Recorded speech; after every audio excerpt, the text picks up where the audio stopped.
Hello everyone, so this is a tutorial about how to do a porous packed bed simulation.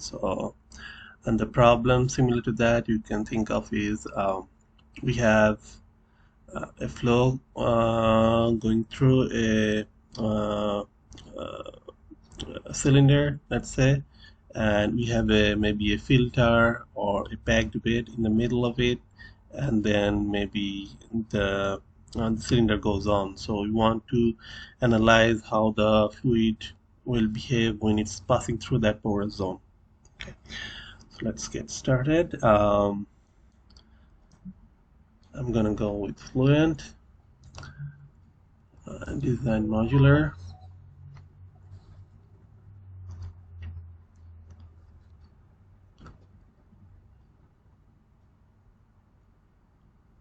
All right, so let's do XZ explain. So I'm going to create a cylinder for the fluid flow, and then part of it would be for the porous packed bed. Okay. Again, there are multiple option like ways of doing porous bed simulation. Porous packed bed is one. There are other types. So this one is focused on the porous packed bed. So I'm going to change it to millimeter. I'll do a small scale. Zoom in. Okay. So I'm going to create a circle. I can't see it properly, so I'll just do this. P means you're at the origin point. Okay, so up to this point you can put dimensions, if my one is like around 88, so let's go with a round figure. Let's make it 100. And okay, so this is our circle. We're gonna extrude maybe 30 millimeter for now. Let's go with that. Generate. So this, let's say this is our filter, and we'll extend the cylinder part. So what we can do is we can go to create new plane if we want to extend and create another body. So we're gonna go to plane. It says from plane z plane. No, I don't want to do z plane. I want to start it from. I want to create the plane coinciding at the top surface. So what I can do is selection, and what happened with the selection toolbar? Not from plane, from face. Okay, there you go. And base face is my top face. Okay, and generate. So you see the coordinate points moved on to the top. So this is my plane 5, and I want to just continue with the cylinder, so I can directly go to extrude. But again, you can draw on top of the face with this plane. You can just right click here and create a sketch in this plane and change the diameter, or like however you want to modify, and then extrude. Okay, so it's gonna extrude again 30 millimeter. Just for now, just stick with 30 millimeter. We can modify this one. Generate. So you see, this is one body. It didn't create another new body. So what you can do is go to extrude 2. In the add material, just do add frozen. So that would separate these two extrudes into two bodies. Okay. So one is this solid, one is another solid. Okay, let's extend something at the bottom as well. So what I can do is go to extrude. Geometry is the bottom one, the sketch one again. Okay, so it's overlapping with the first extrude cylinder. What I can do is I can just reverse the direction. Okay, generate again. It merged with the top middle one. So to separate it, again I'll go add material, add frozen. So that would create three bodies. So imagine this is a big cylinder and I have a filter in the middle of it. Now we can easily modify the height and everything. So let's make this one, the filter one, smaller. So let's say the height of the filter is maybe 10 millimeter. Uh, okay, that works. I don't know if it's too small, but and that works as well. Okay, let's go with this one. And we have 3% 3 bodies. So if we want to make connection like fluid, if we want our fluid to pass through all 3 bodies, um, we have to make a connection between the interfaces. But the easier we can do that in the mesh and in the uh, um, fluid solver. But the easier approach, there is another approach. So you just select everything, right click and form a new part, so that automatically makes the interface contact surfaces. Okay, so we don't have to do anything later on. Okay, they are all part of a single geometry, single entity. Let's actually rename the middle part just in case. So this is our filter. All right, and everything should be fluid.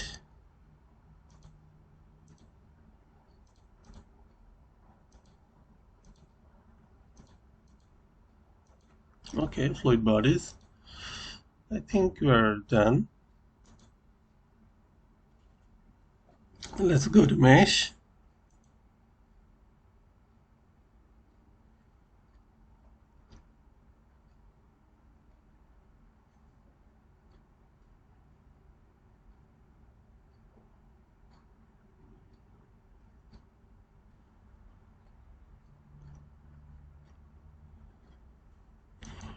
All right, so let's create a default mesh first and take a look. Doesn't look that good. What we can do is, hmm, let's see if we can make a little bit better mesh with just doing the small stuff. So maybe 3 millimeter. Sizing quality, smoothing is fine. High smoothing, and let's take a look. It looks more or less okay, but again, if you want to modify it more, you can apply sizing, you can apply methods, okay, uh,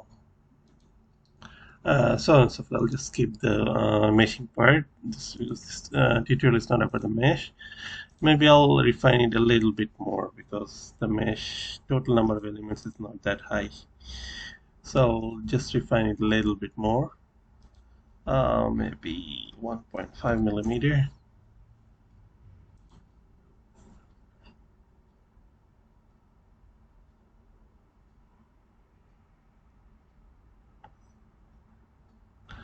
Okay, looks like a pretty good mesh. Okay, the element is not that high as well, 296K.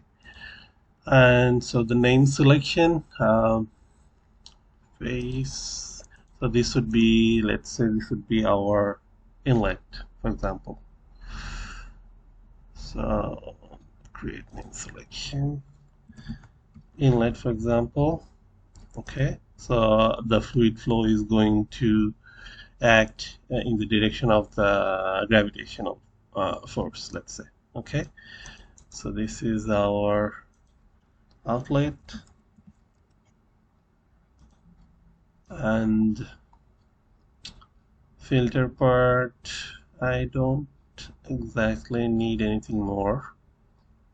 Okay, so but we can always select filter bodies if we want to maybe see something later on. Okay, filter body.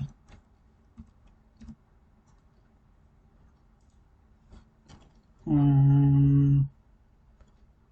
Okay, I think it should be good. The rest of it, let's let it generate automatically. So I'm going to update the mesh. The mesh is updated. So I'm going to close it and go to Fluent Solver to set up the formulation. Go with the double precision, maybe 8 solvers. Again, if you don't have the license, you can just run it in serial or however parallel processors the student version allows you on right now. I think it's up to 4 processors they allow the student version. So again, your machine have to have that much many processors as well. Okay, in the general, let's check if I have any negative volume. No. It's the pressure vessel. I'll just do steady state, gravity acting towards negative y direction. Okay, so actually gravity is going to assist the fluid flow, push it downwards. Model. So this is not going to be a multi-phase flow. We can do multi-phase flow with this problem with our Eulerian granular model, but the porous model is a simpler approach and faster approach. Both has its advantages and disadvantages. Okay. So it's going to be a single phase flow, viscous. If you're confused about your boundary condition, because I didn't calculate the Reynolds number, so I'm just going to stick with the turbulent flow, because if I go to a velocity where the flow becomes unstable, it will cause divergence. So I'll just stick with the turbulent model, the standard default model. We can actually also apply a thermal condition as well. Let's actually show it to you. I'll just enable the energy equation and apply a wall temperature boundary condition to show you more options, just in case if you need it. And other than that, I don't think I need to do anything in here. Models. So air is our fluid. Let's go with air. And solid will be important because solid is gonna be your porous region material. Okay, and that's why I selected the enable the energy equation, because when you're considering the heat transfer as well, this would be important. So define the material you want to use for your porous media. For example, let's add something. Let's say to 2300, 830 maybe, and thermal conductivity maybe 0.3 or something, very less thermal conductivity. And name it differently if you want, change or create. I'm not going to change anything in air. And go to cells and condition. So we have a filter body, we have a part solid is the rest of the part. So both are fluids. So filter body, go to filter body, and air is going to pass through it, and we're going to apply the porous zone because we want to add this zone as a porous zone. Go to porous zone. Direction vector 1 and direction vector 2 is when what I understand is when the fluid is going to go into that zone, it's gonna be enabled to move towards x, y, and direction vector 3 by default would be z direction. Okay, so this is a three-dimensional problem. So there will be 3 direction vectors. So you don't have to change anything in here. Relative velocity resistance formulation and initial resistance formulation. If you're confused about these numbers, you can click help, and ANSYS help should take you to I don't know where it is. You should be able to find a porous zone.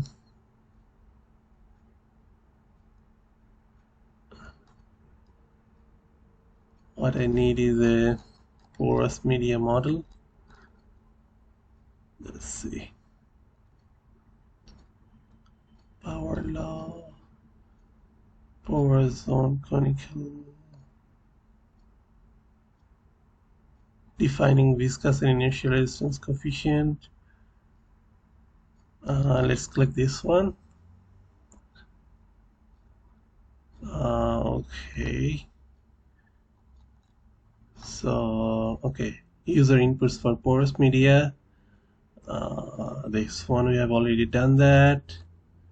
We're gonna go down, and this is porous media inputs based on superficial velocity, non-pressure loss.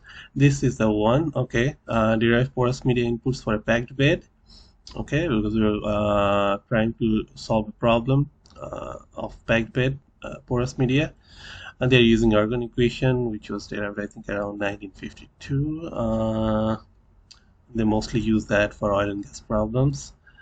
Anyways, these two values, so alpha is related to your relative velocity resistance formulation in the porous media. So this value is actually 1 over alpha. Okay, so if we want to calculate this one, dp is our particle diameter of the packed bed. Epsilon is our porosity. Porosity is void fraction. They call it void fraction as well. Volume of void over the total volume, you can say. So how much empty space do you have after in the packed bed? Okay, that's the representation.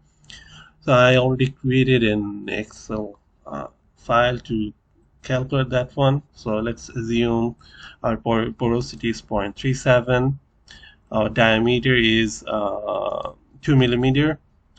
So alpha would be according to that this equation.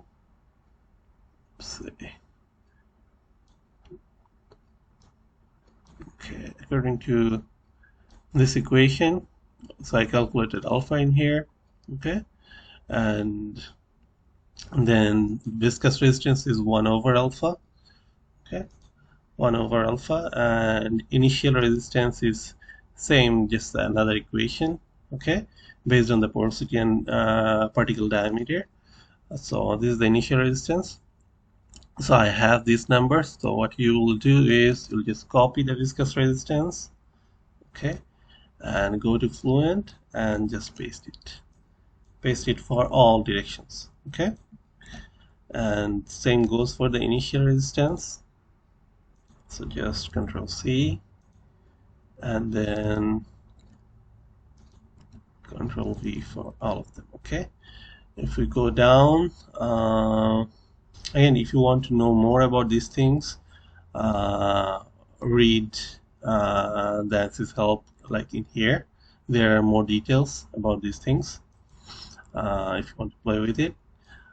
Porosity, fluid porosity is so fluid porosity would be 0.3, right? 37, I think. Okay, this is the porosity we're using. Solid material, so as you can see, it's not letting me select any fluid material, only the solid material.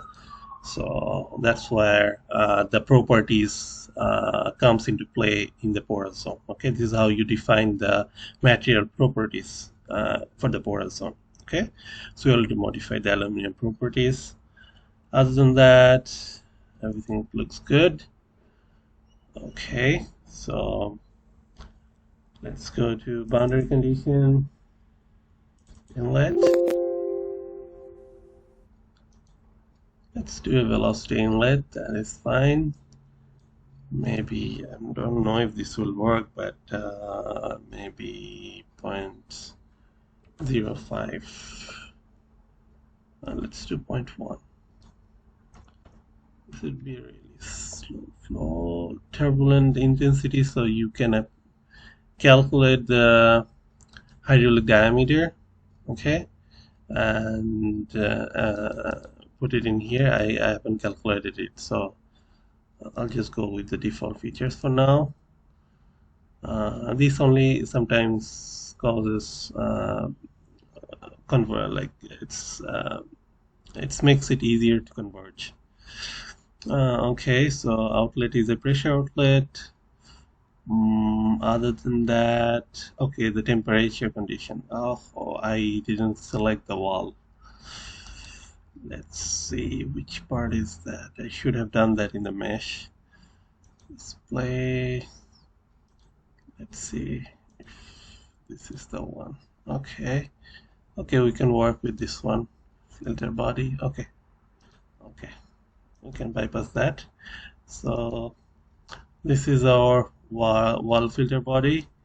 So I'm just going to use the default one, the thermal condition, the temperature. Let's say this one is 335 degree Kelvin. Okay, so that would be a constant temperature at the wall. Okay, the fluid is gonna heat up in the middle. Again, temperature 335. Maybe I'll try a different one so you'll see the color difference. 325. Okay. The material is aluminum, and inlet, outlet. I think I'm pretty much covered everything. I'll just go with the default features. Residual. Uh, we can do just 10 to the -3. That is fine. Initialization. So I'm gonna initialize. I don't have anything to patch. We already defined the porous zone. Run calculation. So what I can do is number of iteration. Let's do 300, for example. Let's take a look and we'll come back when the simulation is done.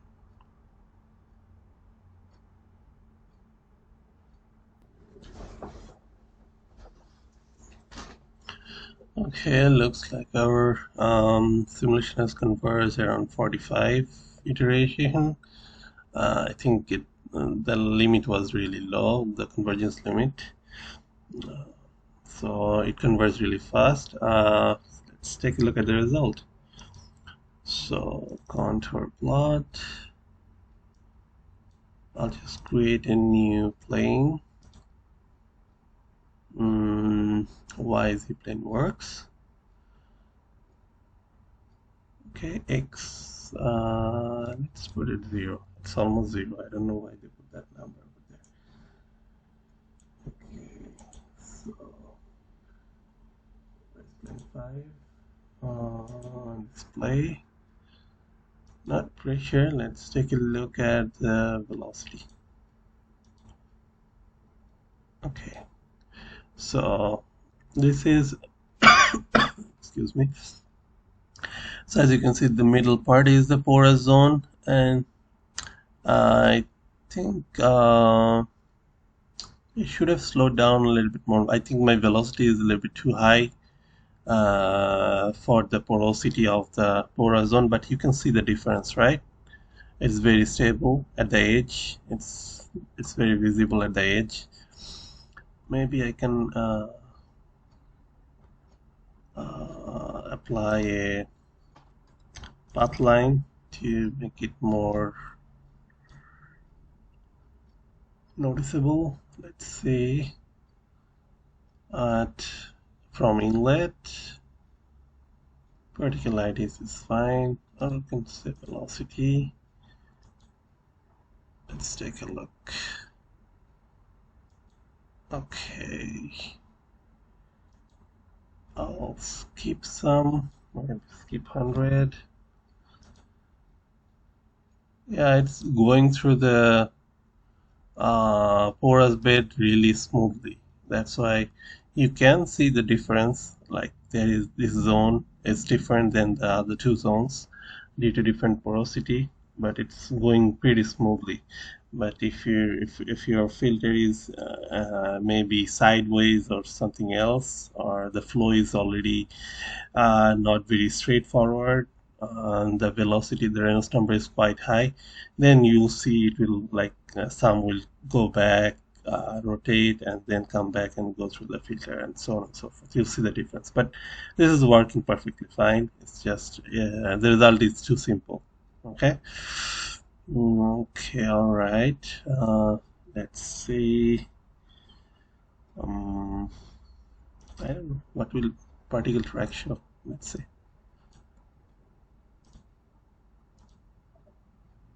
Oh, I cannot. Okay. Anyways, let's take a look at the temperature. So velocity, let's take a look at the temperature. Okay, so you see the maximum temperature change is happening. Oh, this is already high. We already set it higher. Okay, so this is the porous zone. The temperature boundary, thermal boundary layer is different.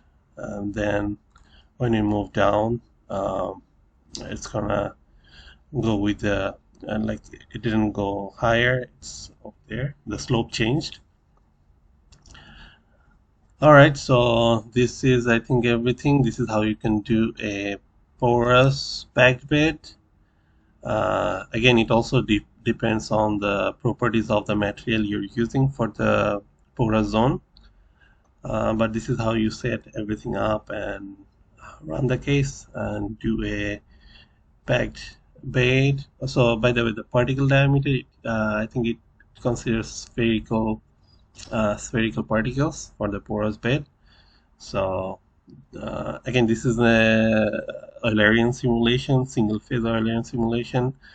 So if you want to have a better understanding of how the fluid is passing through each and every particle, I would recommend go and do a Eulerian granular or a DEM coupling model. That would give you a more thorough detailed view of the motion of the fluid body, but that would be a little bit more expensive and complicated to set up. This is pretty simple and straightforward. So if you're comparing some thermal properties or some other properties, uh, if you want to start with the packed bed, I think you should start with this one. Okay. All right. Thank you, everyone. So that is all.